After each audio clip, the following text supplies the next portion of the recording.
Hey guys, how's it going? Hope you're doing well. My name is Crown, and today I'm going to read you some very interesting stories that I hope that you're gonna love. And now, without further ado, let's go!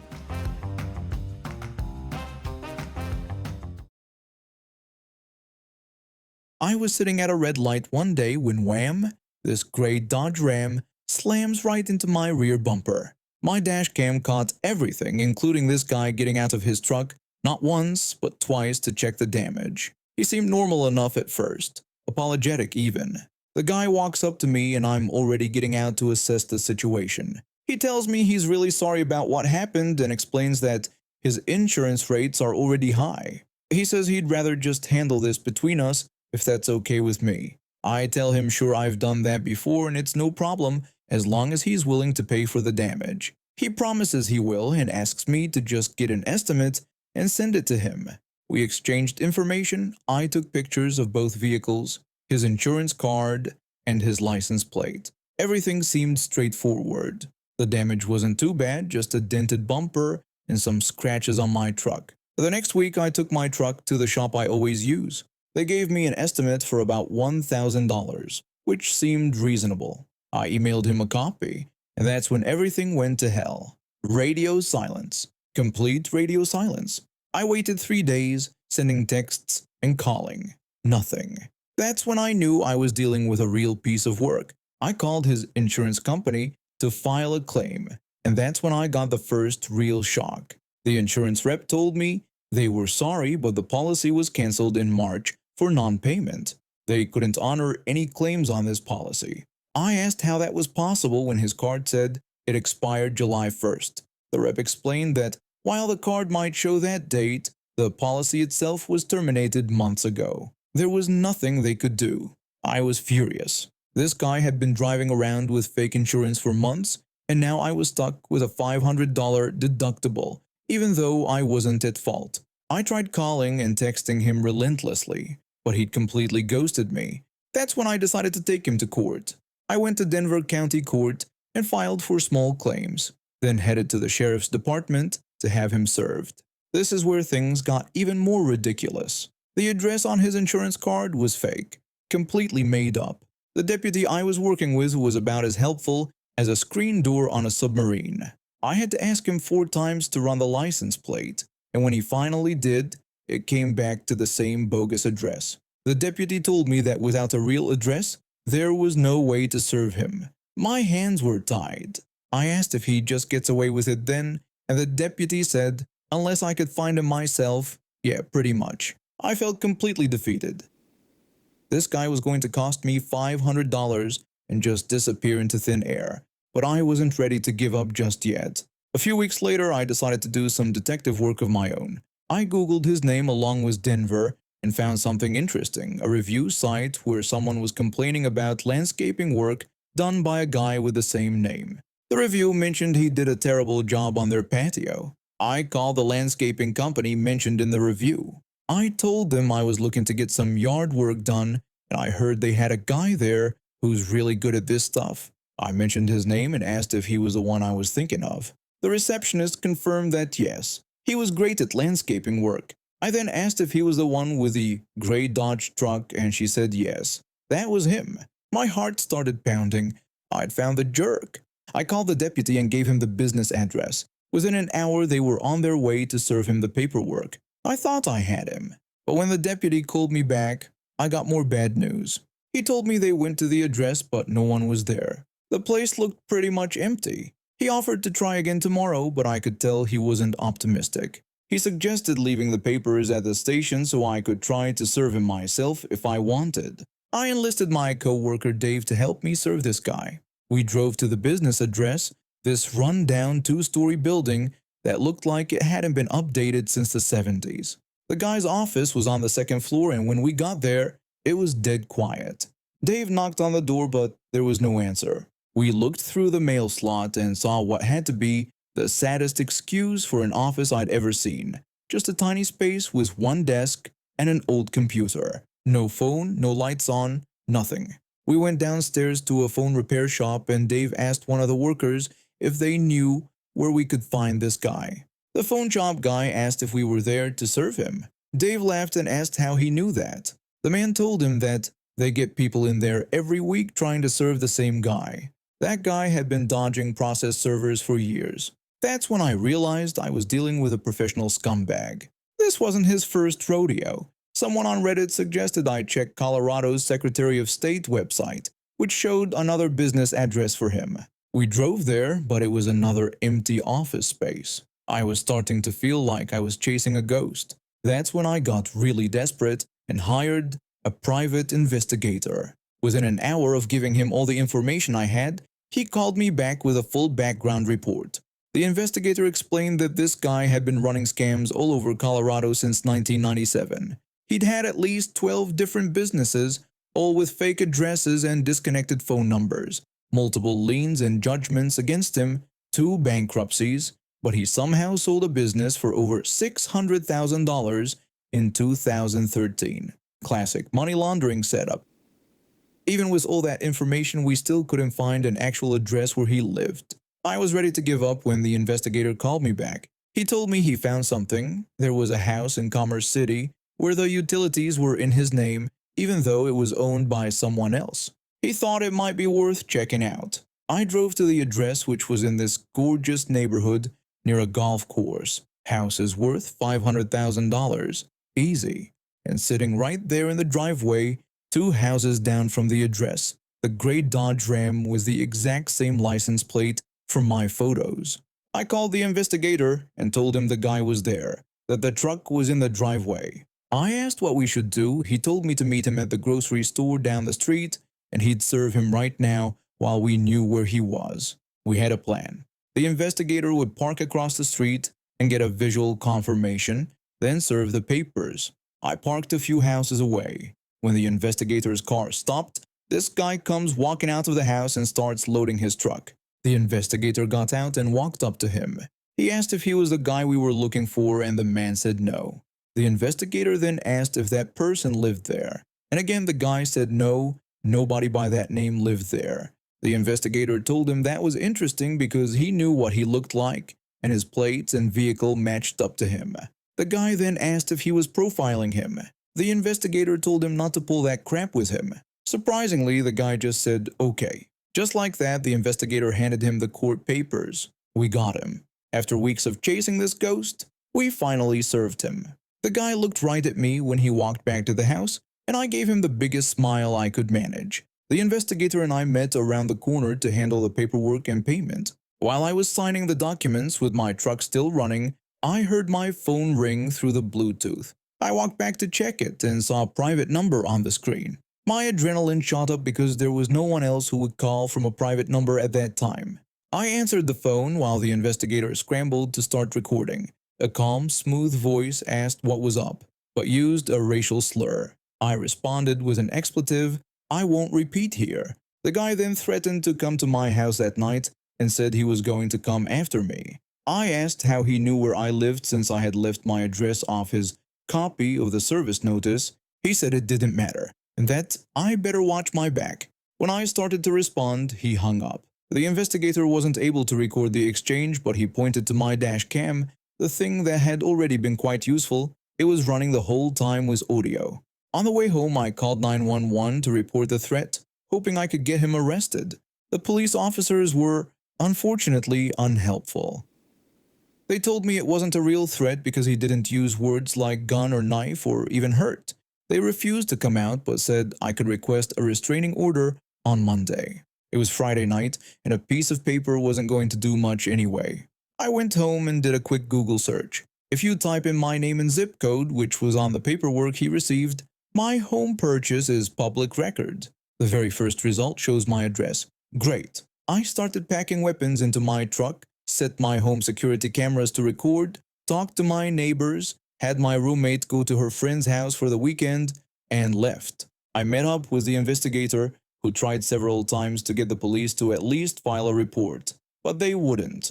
After waiting around for a while, I went to my girlfriend's house and stayed there for the weekend, periodically checking my security cameras from my tablet.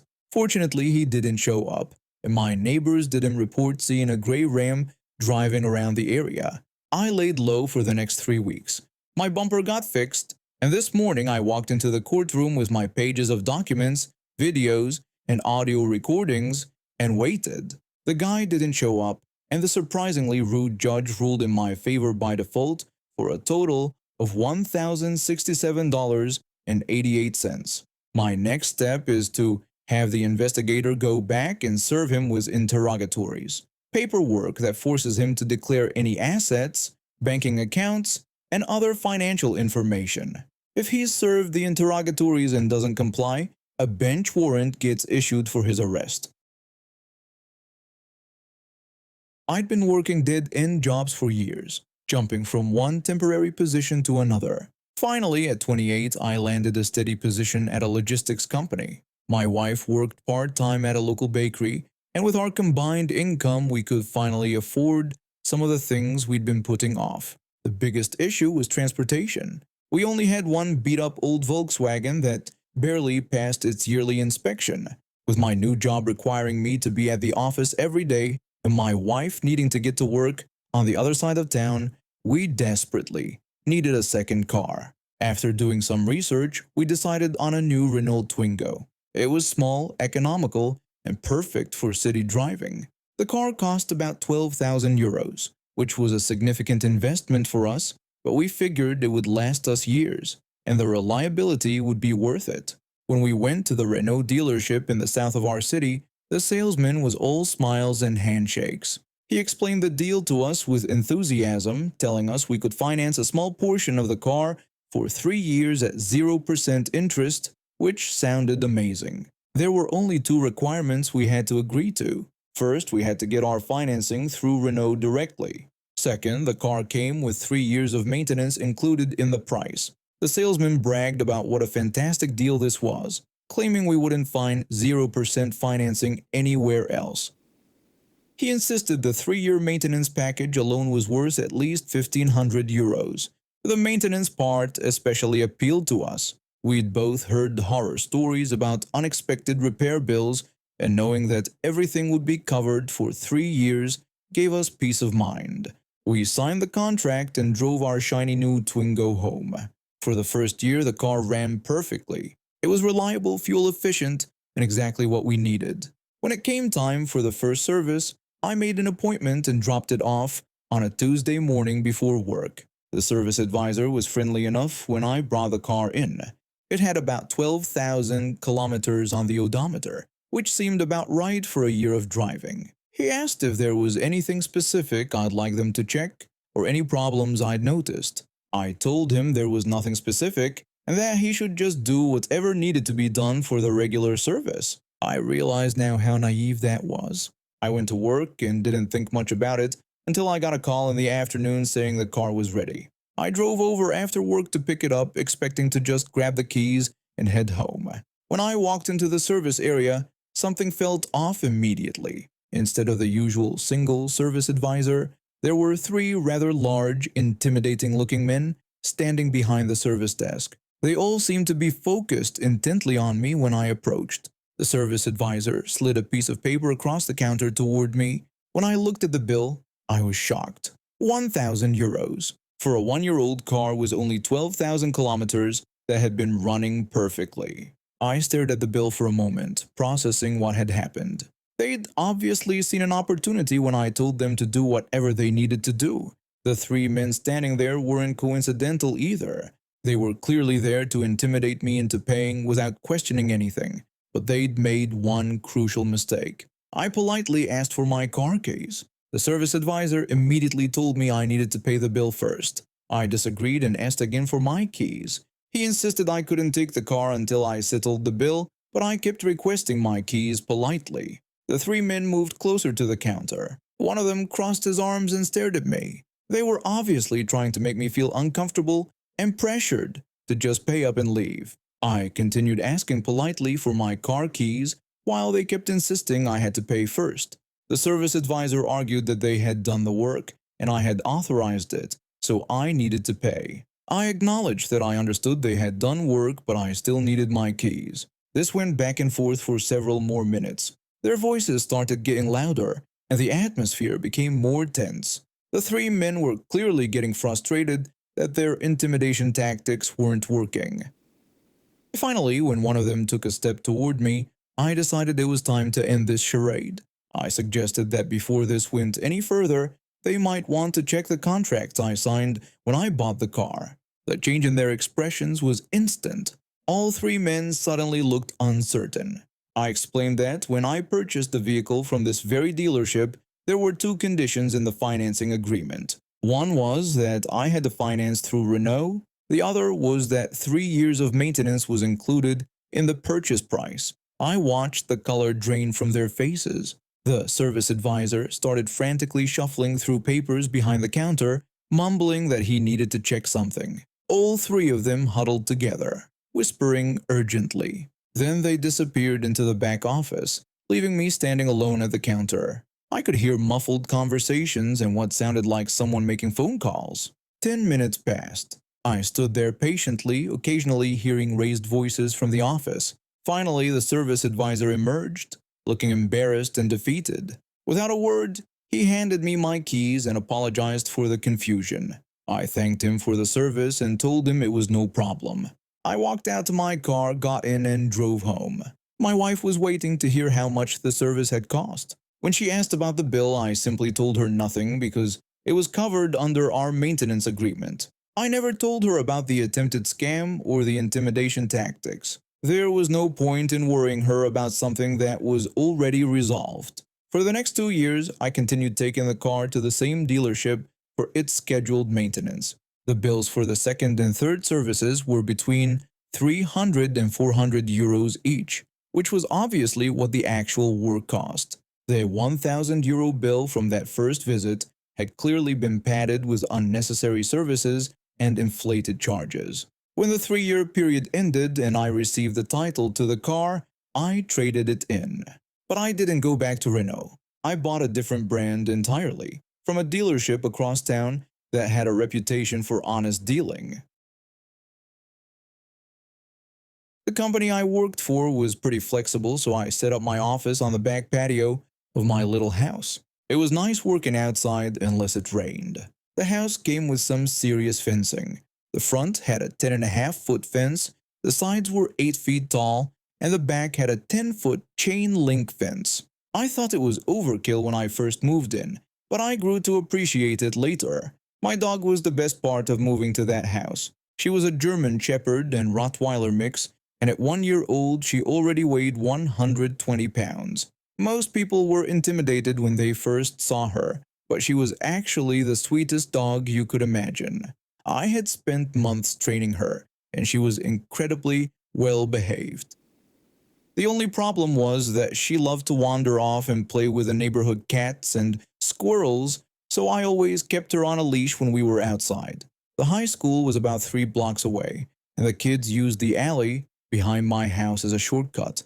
Most of them were really nice and would stop to pet my dog and talk to her. She absolutely loved the attention, and honestly, I didn't mind the company during my work breaks. But after about a month, I started noticing some problems. When I left my dog outside alone and went inside to grab something, I would hear the back fence rattling and my dog barking angrily. By the time I got outside, whoever was causing trouble had already run off. It was happening almost every day, and I was getting worried about my dog's stress levels. I decided to install some security cameras around the backyard and started bringing my dog inside with me when I had to step away during school hours. The cameras caught everything. Some of the kids were shaking the fence, throwing rocks and bottles at it, and yelling at my dog to try to make her aggressive.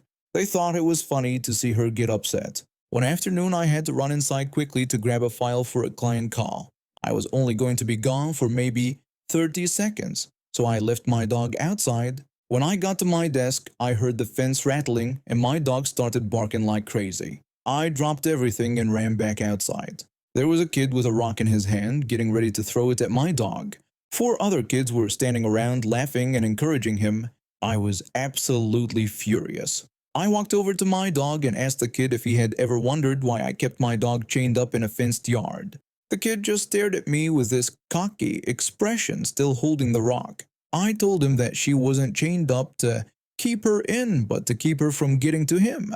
I unhooked my dog's leash She immediately ran toward the back fence and jumped over it like it was nothing.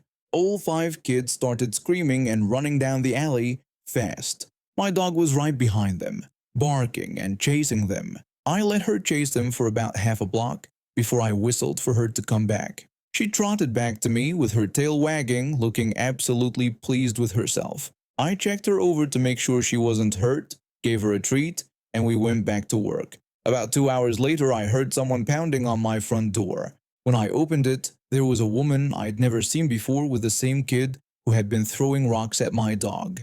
Karen immediately started screaming that my dog had attacked her son and that he was just having some fun with my dog. I tried to speak, but she wouldn't let me get a word in. She yelled that he was just a boy and that I had no right to scare him like that because it was just a joke. She kept screaming and wouldn't let me respond. Her son was standing behind her with his arms crossed, smirking at me. Then Karen threatened that she was calling the police right now, but when they got there, they were going to shoot my dangerous dog. I pulled out my phone and called the police myself. The operator could hear her screaming from 40 feet away. The operator asked if everything was okay because they could hear someone yelling. I told them I needed officers at my address because I had someone on my property making threats about my dog, and I had video evidence of her son throwing rocks at my dog on my property. The police arrived within 10 minutes. 2 squad cars pulled up and 4 officers got out. 2 of them came to talk to me, while the other 2 went to deal with Karen and her son. Karen was still screaming about how my dog was dangerous and should be put down. The officers were very professional and asked me to explain what happened. I showed them the security camera footage on my phone and brought out all of my dog's vaccination records and training certificates.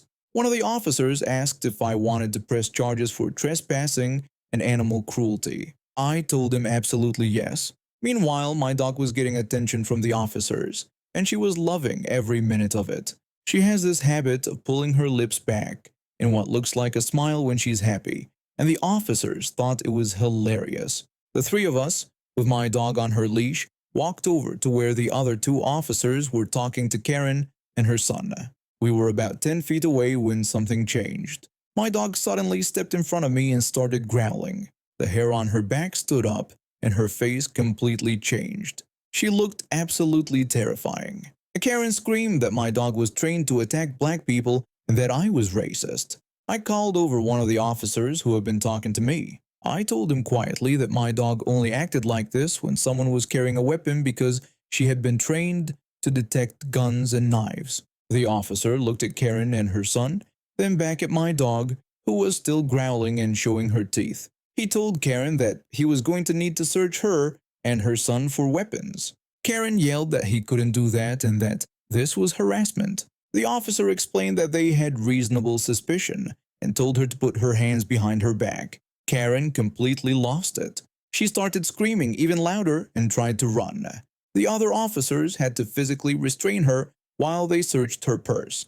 They found an unregistered handgun. When they searched her son, they found a 6-inch switchblade in his backpack. Both weapons were illegal in our state. The first officer told Karen that she was under arrest for carrying a concealed weapon without a permit, possession of a firearm while on probation, resisting arrest, trespassing, and conspiracy to commit animal cruelty. The son was also arrested for carrying a concealed weapon, animal cruelty, and trespassing. When they put Karen in the back of the squad car, she was still screaming about how unfair everything was and how I had somehow set her up. Her son finally looked scared instead of cocky. One of the officers told me that my dog probably saved someone's life that day because they had no idea Karen and her son were armed. After they left, I gave my dog the biggest treat I had and spent the rest of the afternoon playing with her in the backyard. The security cameras caught everything, so the case was pretty straightforward. Karen ended up serving 8 months in jail for the weapons charges, and her son got 6 months in juvenile detention. And now we have reached the end of today's stories. Thank you for watching, and see you next time.